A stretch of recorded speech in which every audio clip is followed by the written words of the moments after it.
Woo!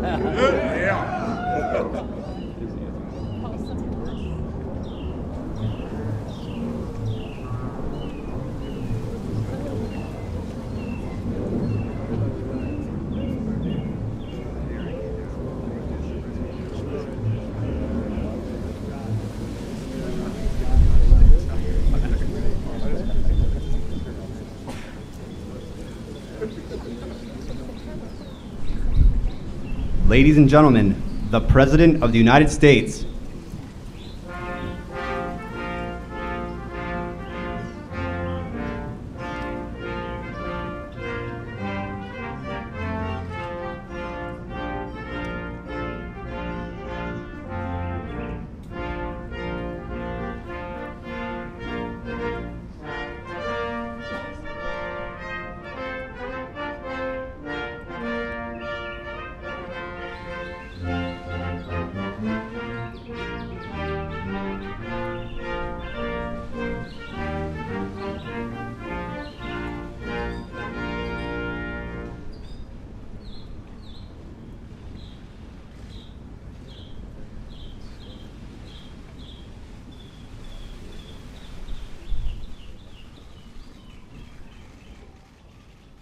Thank you, everybody.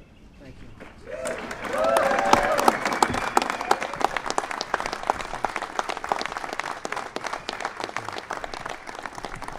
Thank you very much, everybody. I appreciate it. That's some big people behind me. Big, strong, brilliant people. Please sit down.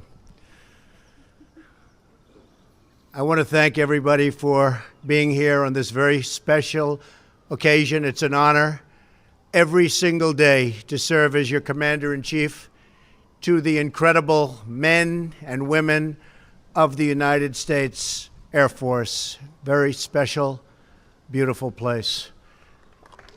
Very, very special. I also want to welcome the Acting Secretary of the Air Force, Lisa Disbrow, and the Air Force Chief of Staff, General David Goldfein. Thank you. Thank you. Thank you. The cadets here represent not only the future of our Air Force, but also the future of our country. Their skill, dedication, loyalty, and patriotism represent the very best of America. Thanks especially to the Air Force Academy Superintendent, Lieutenant General Michelle Johnson, and for your outstanding stewardship. You have been truly outstanding, Michelle, and we appreciate it so much. Thank you. Developing leaders, character, I mean, so many things are developed at the Academy. It's really an amazing, amazing job they do, and we all joined the very proud and distinguished heritage of the long blue line. You know what that is, fellas? That's a long, big, beautiful blue line. I would also like to welcome several members of Congress who are here today, including, maybe just stand up for a second, Doug Lamborn. Hi, Doug. Ted Poe. Ted. Thank you, Ted. Ted. Don Bacon. Hi, Don. Doug Collins. And my friend, Martha McSally, who, by the way, I think can fly a plane maybe better than anybody up here. She's the real deal, right, Martha? She's tough. She likes a certain plane, which I'm going to mention in a minute. She specifically likes a certain aircraft, right? Thank you very much. And how's healthcare coming, folks? How's it doing? All right, we're moving along? All right, I think it's time now, right? Right? They know it's time. Thank you. Thank you for being here, folks. We're also pleased to be joined by the Secretary of Veterans Affairs, David Shulkin, who's doing an incredible job with the veterans. Thank you, David. Thank you, David. Taking care of our veterans, for me, and this has been one of my absolute highest priorities, and the highest priority just about of the administration. And David is working tirelessly to deliver the care our veterans so richly deserve. And it should have happened years ago, but it's happening right now. So thank you very much, David. Our Treasury Secretary, Stephen Mnuchin, is here with us as well. Stephen is determined to bring jobs and prosperity back to the United States, and he is really doing some very great service with a very complicated set of circumstances, and it's working out well. So, Stephen, thank you very much. Finally, and in this particular case, David and Stephen and Congress folks, we have to say this. We are truly and deeply proud to welcome the Falcons of the United States Air Force Academy to the White House, most importantly. Congratulations to you all. Coach Calhoun, you and your team had quite a season. Like good Air Force guys, you flew under the radar to victory. You know, we're buying a lot of those under the radar planes, you know. In fact, you can fly over the radar. You're still not going to detect them. They cost a lot of money, I'll tell you that. This week, our Republican team had its own victory under the radar. That is a very important thing for the men and women of the United States military. And it's a very important thing for the people of our country. In our new budget, and it's been a very hotly contested budget because, as you know, we have to go through a long and rigorous process.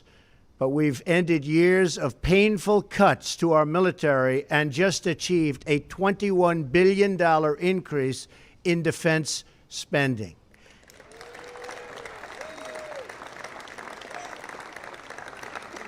And we didn't do any touting like the Democrats did, by the way.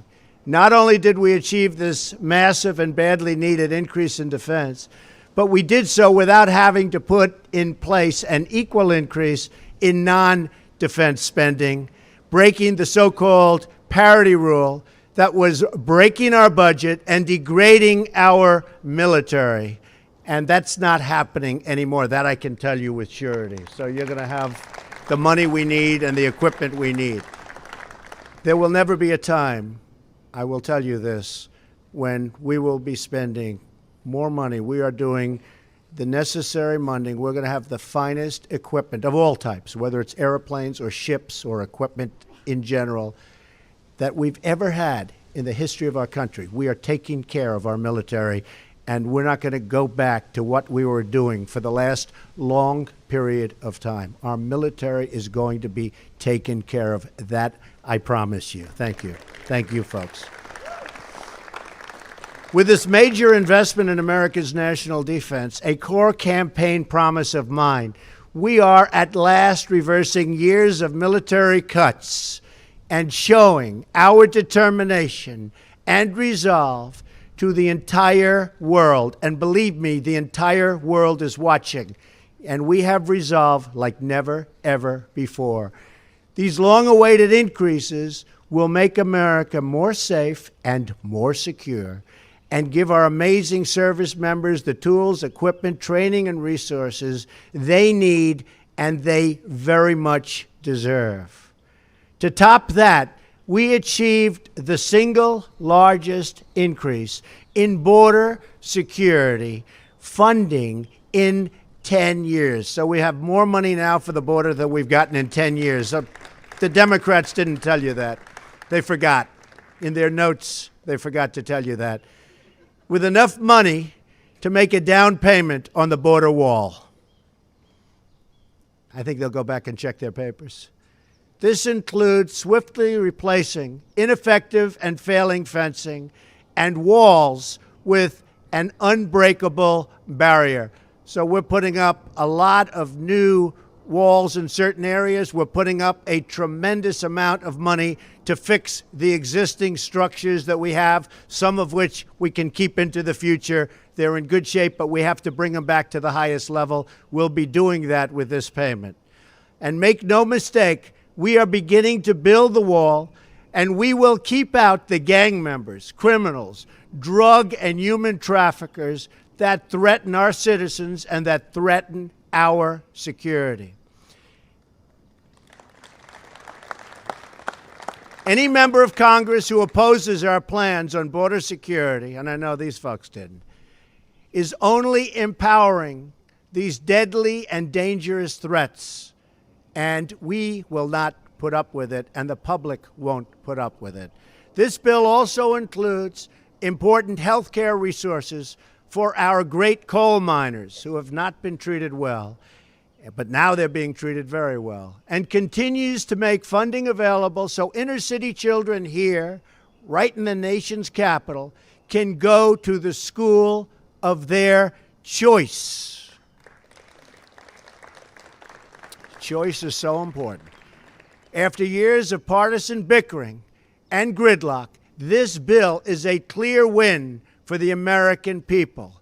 We brought lawmakers together from both sides of the aisle to deliver a budget that funds the rebuilding of the United States military, makes historic investments in border security, and provides health care for our miners and school choice for our disadvantaged children.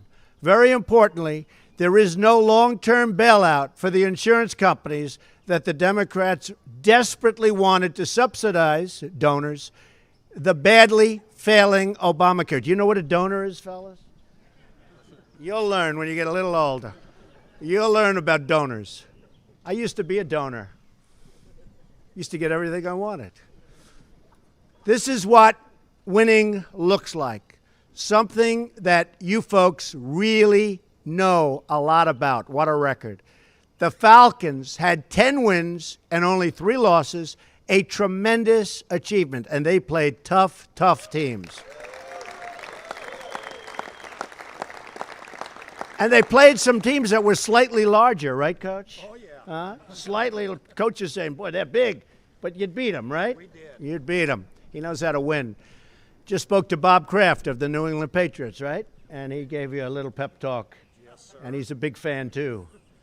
But we know one thing. As good as this coach is, even he says he's not replacing Belichick. Is that right? But someplace else.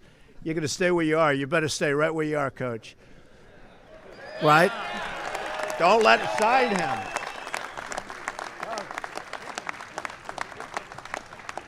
He better never leave us. He better never leave. And the Falcons, not only that, but finished very strong. You ended the season with 6 straight victories, including a win in the Arizona Bowl, which is a big deal. Who did you beat? We beat South Alabama. South Alabama, good team, too. But we all know the games that you're most proud of. I shouldn't say this, because I love these teams, too. Should I say it?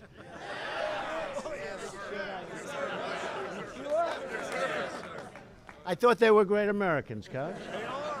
All right, the games they were most. They beat Navy, good team.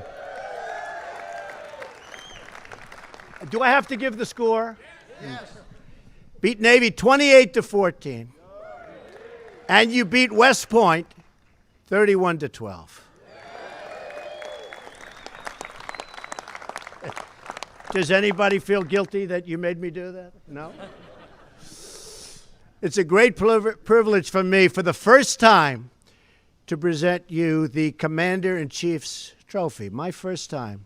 Established in 1972, the Commander-in-Chief's Trophy has been claimed by the Air Force Academy. This is pretty hard to understand. You did go under the radar, Coach. I mean, it's really an amazing thing. A record, listen to this, 20 times. You have the record. More than any other of the service academies. Pretty amazing. As the United States Air Force celebrates its 70th birthday this year, this trophy will serve as a point of pride for the Academy's cadets, graduates, and all of the members, past and present, of the United States Air Force that we love. I love the Air Force. I love those planes. I love buying those planes at a reduced price. I have been really negotiating. I have cut billions. I have to tell you this, and they can check, right, Martha? I have cut billions and billions of dollars off plane contracts sitting here. Do they give me credit? No, but that's okay. So we can either do one of two things. We can buy more planes or we can cut the budget. What do you want to do? She says buy more planes. I think you're right. Nowadays, I think you're right. As proud as we are of your achievements on the field, we are even more proud of you and all of those who attend our service academies in general for your distinguished service on behalf of our great nation. Whenever an Air Force crew flies, you'll always find a powerful symbol of American strength and American prestige. From the A-10 Warthog, stand up, Martha. This is what she flied. She said, please, please, Mr. President, order more. You think that's just a great plane, right? It does some pretty big damage, I know that. Okay, and we're working on that, okay? She loves that plane. To the F-16 Viper, not as good, not as good. To the B-2 Spirit, a little different, but still, no. Pretty good, though. Our proud aircraft and airmen fill our friends, and you wouldn't believe it, with the level of confidence, and they really, truly strike fear into the hearts of our enemies. And I tell you, we have so many of those planes coming in. We have planes coming in from all different corners and all different sizes and speeds and with different capabilities. You're going to be very proud of what we're doing with the Air Force. And wherever, thank you.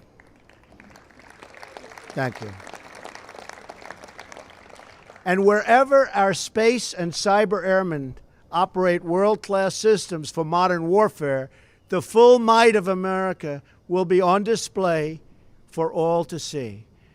With the new budget increases we have achieved in our spending bill, we'll be able to purchase the greatest planes ever built, including the F-35, that is some plane, and the next generation of military aircraft.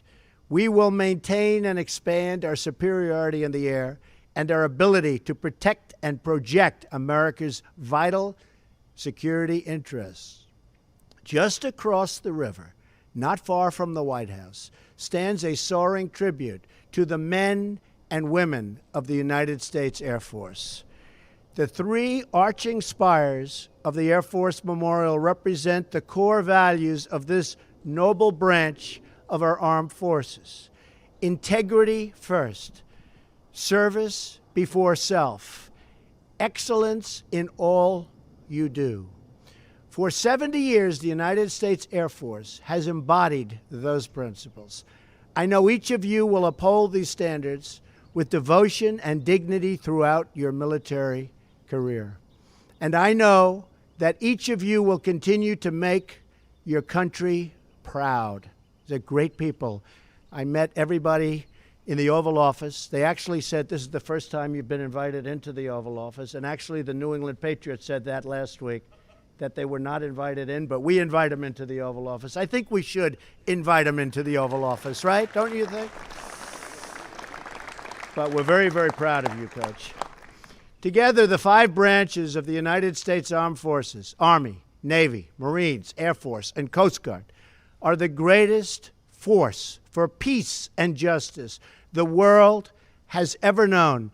And believe me, getting stronger and stronger and stronger by the day. One of the reasons that I was elected, one of the reasons that I'm standing here is called people want their military to be strong. Not weak, but strong, really strong. You keep us safe, you keep us strong, and you keep us free.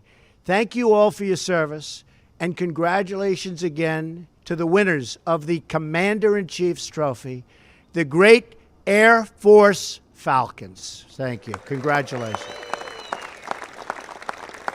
With that, I'd like to invite Coach Troy Calhoun, a great coach, loved by his players, by the way. I said, do you love him or do you dislike him? And by the way, some coaches are pretty well disliked, but they're good coaches too. But I like this combination much better. A great coach, Troy Calhoun, and congratulations, Coach. Thank you, man. Mr. President, we're overwhelmed with the graciousness of you and your staff. This certainly has been an unbelievable trip for our young men and young women that have been able to come along. And we are so proud in only 3 weeks under your command, they will become commissioned and second lieutenants in our United States Air Force. And what they will bring is courage, integrity, boldness, and unquestionably, they're champions, but more than anything else, they're absolute winners. So, ladies and gentlemen, the young men and young women of the United States Air Force Academy.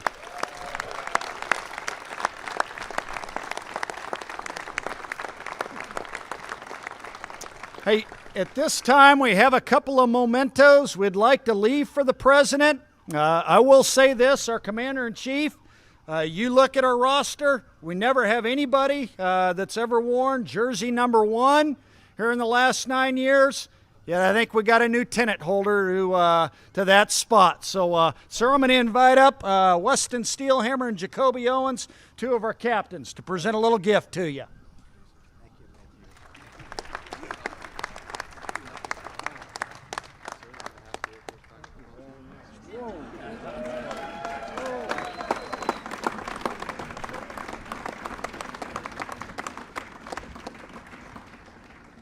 So good. Thank you.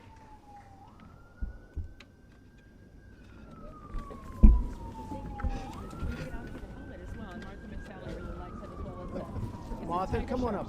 It's a tiger shark How about our helmet. members of Congress? Come on up. It's a tiger shark helmet that commemorates from World War II flying tigers, and now A-10s wear this paint scheme as well. So you probably had a guy on one of those. Yeah, they wore it at the bowl game in Tucson. Good to see you, Commander-in-Chief. I love the coloring on there. President, I think you need to keep staff of the Air Force up there too. Yeah, you do. Oh, let's go. Come on, get up here. Come on, sir. Very good. You hold that. You hold.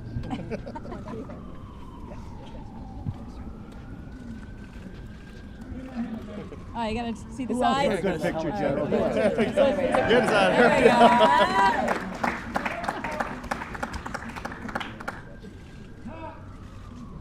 Thank you all very much. Great honor. Thank you.